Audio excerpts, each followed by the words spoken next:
Bom, a gente vai falar sobre acesso concorrente à memória numa operação bem simples, que é somar um numa variável x, por exemplo, né?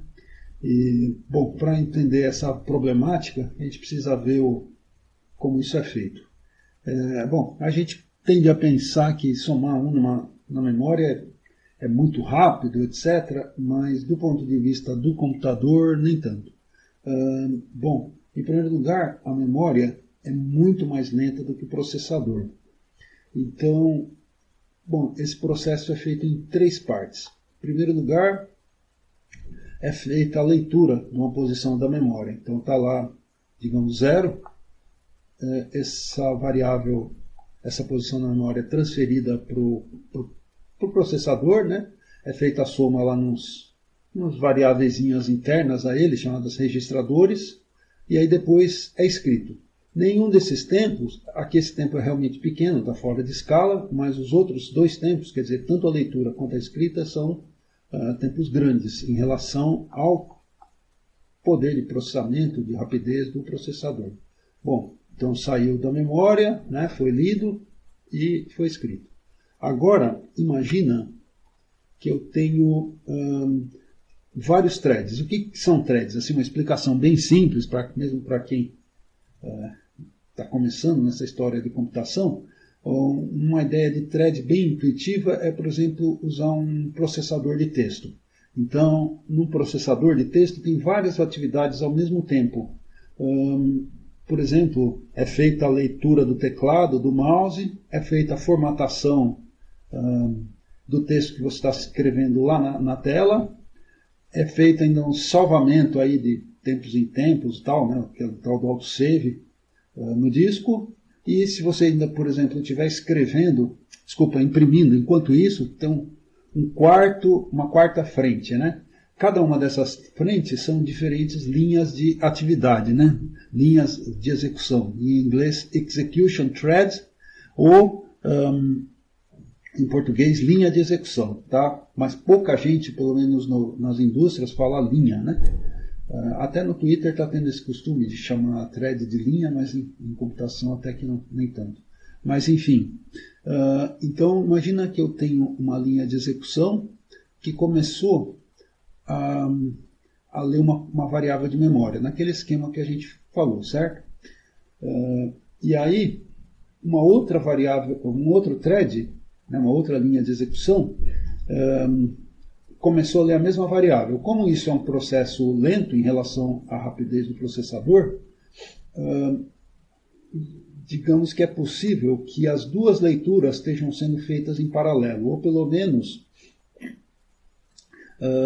depois que a primeira variável, o primeiro thread leu aquela memória e vai somar, o outro começou a ler. Então, o que acontece? Esse primeiro thread terminou de escrever e o outro ainda começou o processo dele com o valor anterior, 0. Então, o primeiro thread foi lá, escreveu 1, né, somou 0 mais 1, deu 1, claro. E o segundo, quando começou com 0, ele também vai escrever 1 lá. Então, de certa forma, o segundo thread desfez o trabalho do primeiro. Em vez dos dois estarem trabalhando aí cooperativamente, um ajudando o outro, não aconteceu isso. Tá? Então vamos ver uma outra forma de fazer isso, que é chamada atômica. Tá? E nessa história de computação concorrente, atômico tem um significado diferente do resto dos significados. Em grego antigo, etc., átomo queria dizer indivisível, tá? Que tomo quer dizer divisão, etc. Tanto até que tem um livro antigo subdividido chamado tomo, cada um dos volumes é chamado de tomo. E o A naturalmente quer dizer não, então não divisível. E aí é o que está acontecendo aqui. Então, a gente tem uma variável no programa, a gente já vai ver, que é atômica, e para essas operações simples, soma, multiplicação, tal, né? Então, o que significa? Ela começou a fazer a conta, aí chegou o outro thread. Aí ele é barrado, né, porque ele está querendo pegar um recurso que está sendo travado pelo primeiro, então ele vai ficar esperando. Aí o que acontece?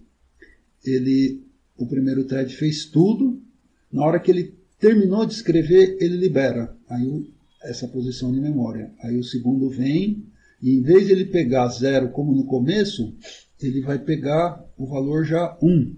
Então ele vai somar, e na hora que ele vai escrever 2. Naturalmente, se viesse um terceiro ou um quarto thread, eles também não conseguiriam escrever, porque o primeiro está escrevendo, ok?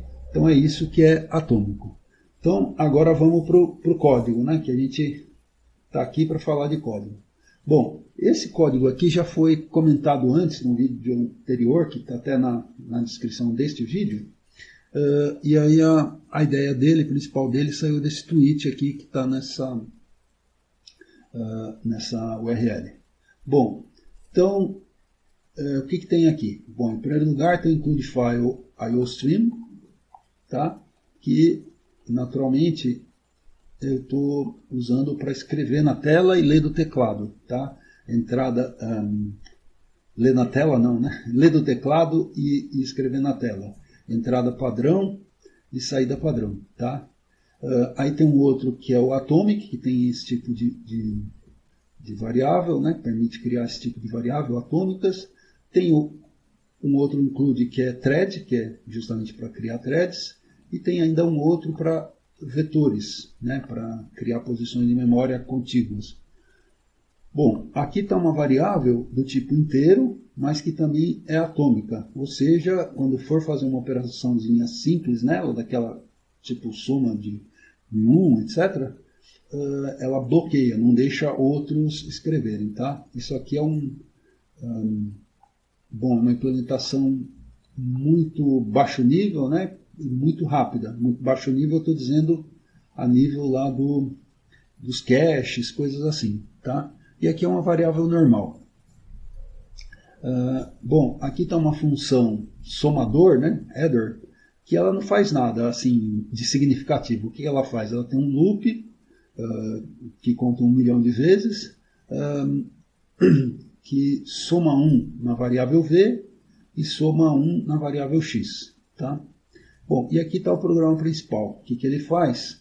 Bom, aqui a primeira coisa muito interessante da concorrência aí da biblioteca de concorrência do C++, ele permite descobrir qual é o nível de concorrência no hardware. Quer dizer, quantos processos paralelos realmente que tem lá no hardware, no processador. Tá? Isso não significa processadores diferentes. Né? Tem arquiteturas da Intel que permitem que o mesmo processador possa ter mais de um thread, mas isso é uma outra história. Bom, e aqui eu estou criando um vetor de apontadores de objetos do tipo thread, tá? Com esse tamanho máximo aqui. Esse número, naturalmente, seria uma constante, mas a gente criou como sem constante, aí eu decidi preservar o erro antigo. Bom, aqui em primeiro lugar, então, eu tenho um loop que eu estou, em primeiro lugar, avisando que eu vou criar o thread, e aqui, de fato, eu estou disparando o thread. Então, o que é o thread? É uma linha de execução independente do programa principal. Claro, o programa principal, aqui começado no main, já é um thread, ele já tem uma linha de execução. Aqui, então, eu estou criando uma linha adicional. E eu estou colocando, para ser executado nessa linha adicional, essa função header. Tá? Bom, e estou, naturalmente, colocando esse thread numa variável, para ser gerenciado, etc., numa variável que é um elemento desse vetor. Aí no segundo for, eu estou fazendo uma operação chamada join. Basicamente é o thread principal esperar os filhos dele, né, os threads adicionais, secundários, terminarem, ou seja, se juntarem a ele. Aí depois que todos eles se juntaram, eu vejo o conteúdo da variável v, o conteúdo da variável x, imprimo, e aí calculo uma proporção. Tá? Naturalmente, se tudo desse certo, o número de vezes que v foi incrementado seria igual ao número de vezes que x foi incrementado. Nem sempre isso vai ser igual, porque a gente viu que tem a chance do x, como é uma variável normal, tal, sofrer aquela interferência destrutiva, né? Um thread acabar conseguindo ler na memória um valor que está sendo alterado. Então ele vai ignorar a alteração, e vai colocar o valor anterior lá, vai ler o valor anterior. Ok. Bom, e aí os outros caras são parecidos, tá? Bom, vamos ver qual que é o problema, só para avaliar o tamanho desse probleminha, tá? Então aqui tem várias execuções, tá? Vou apagar a tela para não ficar mais confuso. Então vamos ver a primeira execução. Bom, eu compilei esses programas aqui usando esse recurso aqui. Então vamos comentar rapidamente. Então, em primeiro lugar, eu estou usando o G++, tá? A gente nessas conversas todas estamos usando também o CLang, mais, mas nesse caso não vamos, em função do número de programas que a gente vai ver, não vão ficar no G++ mesmo. Os dois são relativamente parecidos, não precisa dessa comparação entre eles. Então, em primeiro lugar, o que tem aqui? Eu estou usando a biblioteca de concorrência do C++ 11. Essa biblioteca tem evoluído, as versões novas da linguagem têm trazido outros recursos, a gente vai começar pelo 11 mesmo, tá? Que foi definido em 2011. Aqui eu estou dizendo para o compilador ser chato pra caramba, verificar tudo que eu estou fazendo, não deixar passar nada.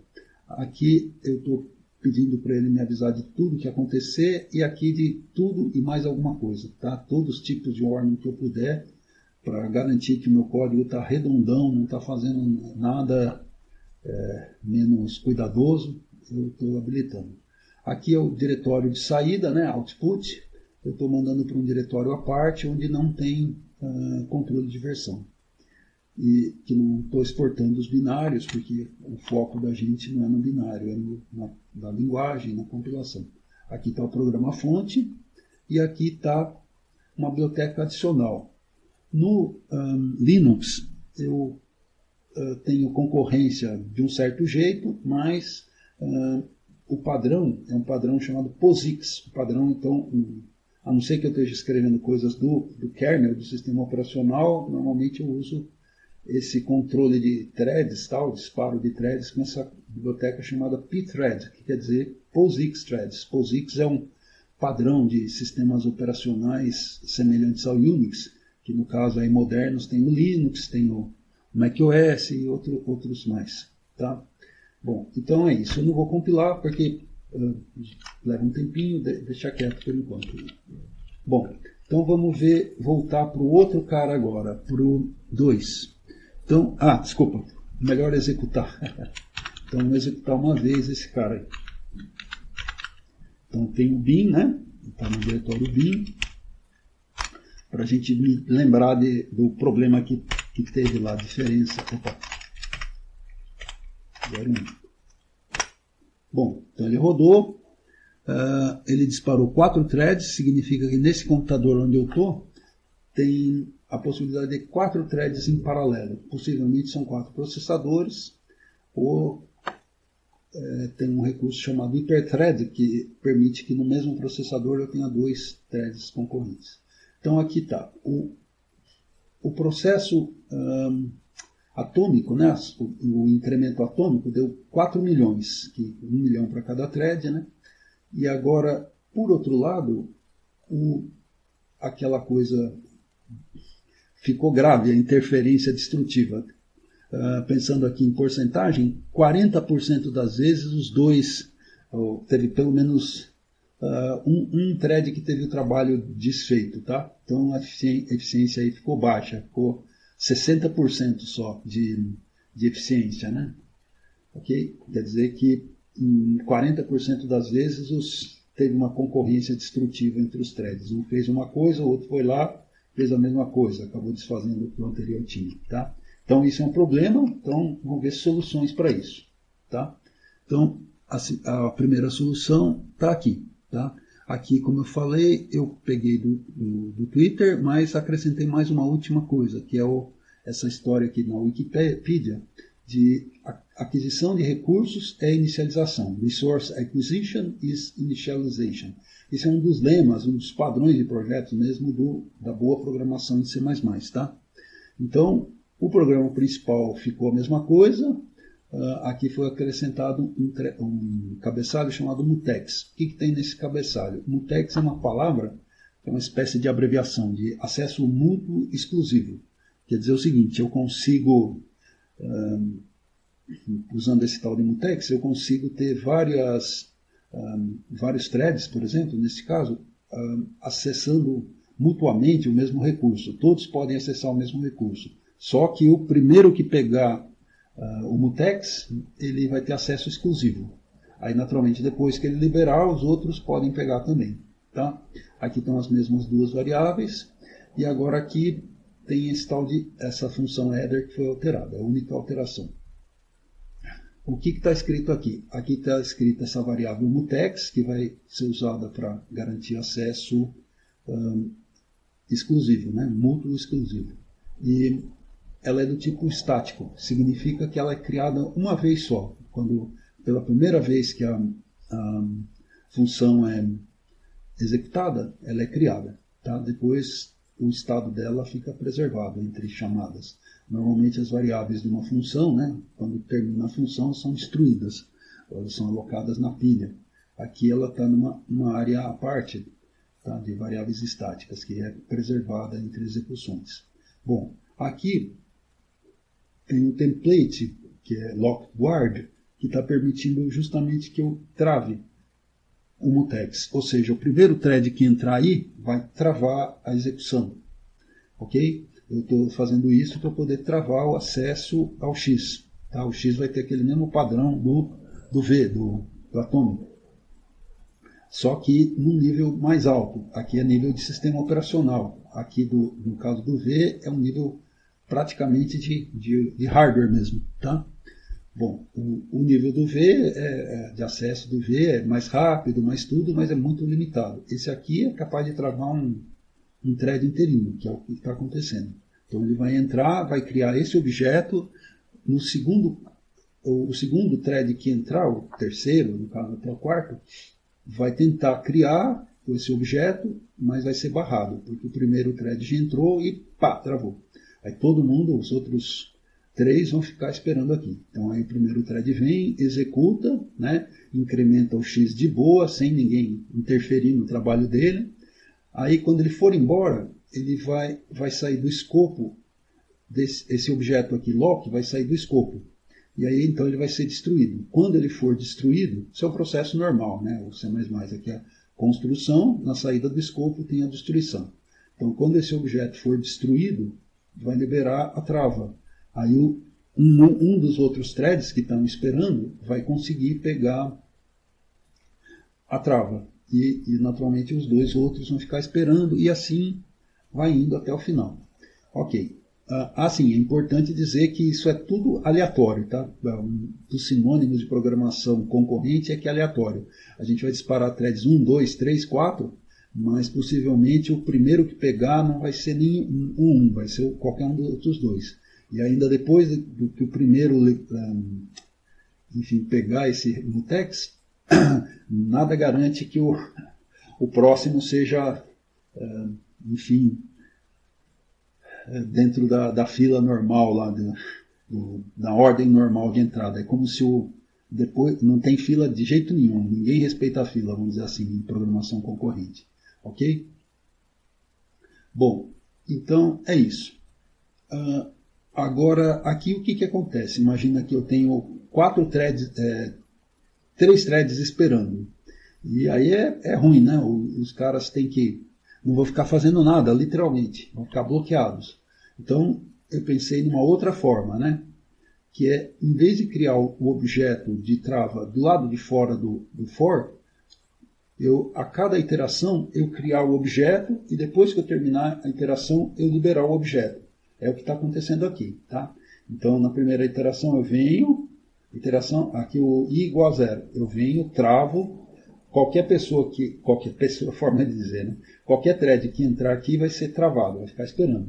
Mas aí eu faço uma coisa rapidinha, que é só incrementar o x, aí eu libero. Aí vem o outro thread que estava esperando, pega, incrementa 1 e vai indo. Tá? Fica mais cooperativo. Aqui é meio, nesse caso aqui esse cara, o primeiro que chegar é meio guloso, ele vai travar 1 milhão de vezes e já era. Aqui não, eles são cooperativos, faz um, aí libera, faz outro, libera. Ok, então vamos ver o que aconteceu com esses caras adicionais. Então está aqui vamos ver o 2, tá? Beleza, resolveu. Tá? Então aquela alternativa resolveu. A gente travou o loop como um todo. Ok? Então deu certo. Se isso era um problema, aqui nesse código nem dá para dizer que é um problema, é só uma medida, uma discussão, mas digamos que fosse um problema num código maior, eu teria resolvido o problema. Os dois caras estão iguais. Então deu certo, deu 100%. O processo de incrementar o x está totalmente eficiente. Agora vamos ver a outra possibilidade. Tá? Bom, também deu certo. Bom, então como que a gente compara essas três coisas, né? Aqui nessas duas seguintes a gente teve uma trava, então teve gente que ficou parada lá, suspensa, vamos dizer. Então vamos ver, desculpe, o tempo que isso implicou. Então tem aqui umas coisinhas que eu fiz usando uma função, um recurso do Shell Bash chamado time, justamente para temporização. E como a gente já teve os resultados lá, né, já está tudo aí mostrado, o primeiro está errado, os outros estão certinhos, a gente vai se focar só no tempo. Então essas outras mensagens aqui não interessam para a gente. Então eu vou redirecionar essas mensagens, é o que está fazendo o sinal de maior, para uma espécie de buraco negro. É uma brincadeira, quem me falou isso foi um físico que mexe com computação e chama uma ideia boa. O buraco negro é aquele lugar que devora a matéria, né? A matéria que entra dentro dele desaparece. E aqui é mais ou menos isso que esse cara faz, dev null. Eu vou mandar informação para ele, ela não vai ser escrita no disco, não vai ser jogada na tela, vai simplesmente desaparecer. Então vamos rodar e ver o que acontece.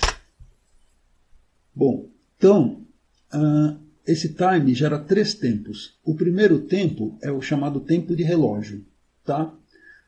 O segundo tempo é o tempo que ficou no código do usuário. Tá? E o terceiro tempo é o tempo do sistema operacional. Bom, então vamos ver aqui. Em primeiro lugar, esse cara, por incrível que pareça, apesar das travas, esse cara demorou mais do que o segundo. O que significa isso? Significa, e por acaso também o tempo de usuário dele foi muito grande, tá? Comparado com o do segundo. Olha só, aqui deu... Bom, são todas coisas muito pequenas, mas a gente generaliza para um programa maior, etc., né? Um número de iterações maior, etc. Mas esse tempo de usuário foi pelo menos, deixa eu ver, umas 4 vezes, não, umas 3 vezes, entre 3 e 4 vezes maior do que desse. O que está acontecendo aqui? Essa disputa aí do acesso, a minha interpretação pelo menos é essa disputa do acesso entre os, como se diz, aquelas variáveis lá que ficavam um escrevendo em cima do outro, etc., essa disputa teve um impacto na performance, né? Ficou muito mais lento eu deixar disputar. Como aqui eu travei, não teve disputa nenhuma, o tempo de usuário foi bem mais rápido, bem menor. Tá?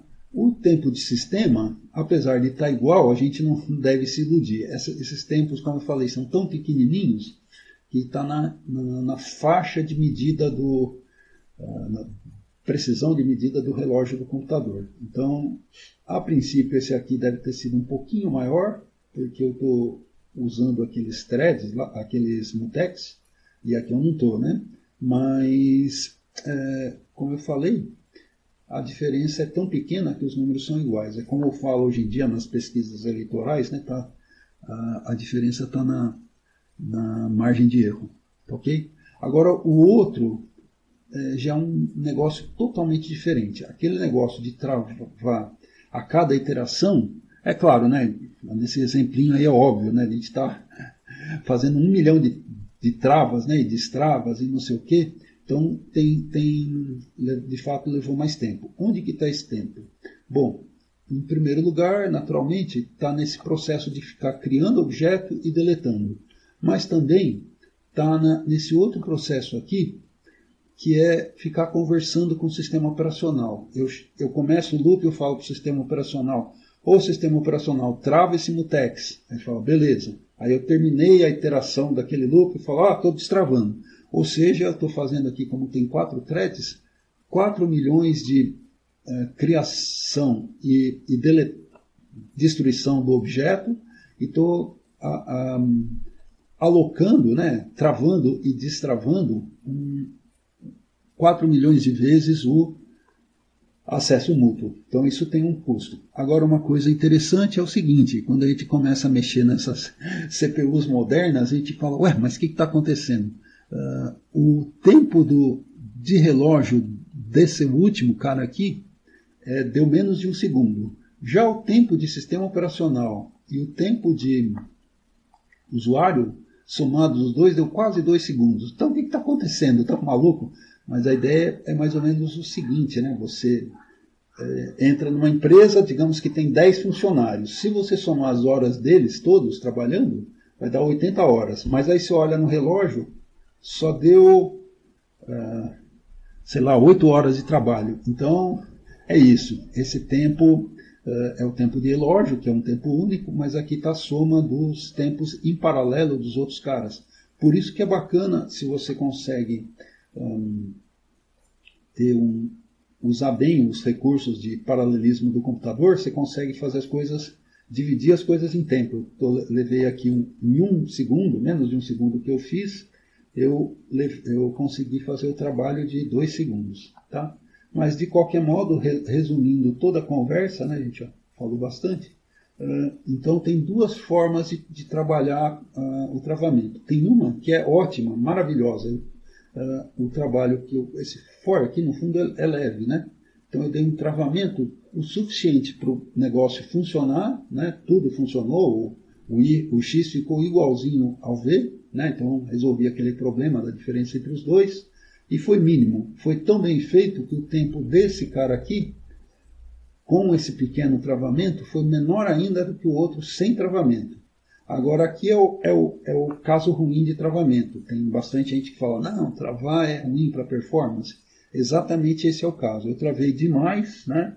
Tinha um recurso que era uma operação que era feita muito rapidamente, que o tempo dela é muito maior do que o tempo de, imagina, somar um número, é muito menor o tempo do que o tempo de chamar um mutex, falar com o sistema operacional, fazer um monte de coisa. Então aqui eu estou travando demais. Então quando a gente faz uma trava, a gente pode resolver um problema, mas criar um problema de correção, mas criar um problema de performance. Tá? Então é uma coisa interessante que quanto mais a gente trabalhar em programação concorrente, vai mais encontrar esse problema. Não se trata só de fazer a coisa certa, mas de fazer a coisa certa num tempo razoável. De repente, considerando esses 2 extremos, aqui eu diria, eu resolvi o problema do X, tal, não está batendo com o V, mas eu criei um problema adicional, que aqui está demorando muito mais. Ok?